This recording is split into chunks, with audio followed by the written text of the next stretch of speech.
Launch থুইয়া কুম্মে গেলা বরিশালকে রংপুরের খোঁচা। এদিন সাকিব আল হাসান, নুরুল হাসানের রংপুর রাইডার্স ও তামিম ইকবালের ফরচুন বরিশালের ম্যাচে তুমুল লড়াই হয়েছে। শেষ পর্যন্ত 1 উইকেটে জিতেছে রংপুর।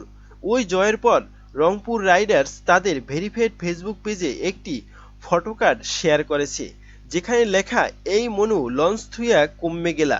বরিশালের আঞ্চলিক ভাষায় দেওয়া এই পোস্টের অর্থ এমন, লঞ্চ রেখে কোথায় গেলা। ম্যাচে ফরচুন বরিশাল 9 উইকেট হারিয়ে 151 রান তোলে।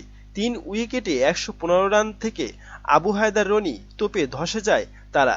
রনি 12 রানে 5 উইকেট নেয়। তামিম 20 বলে 33 ও কাইল মার্স 27 বলে 46 রান করেন।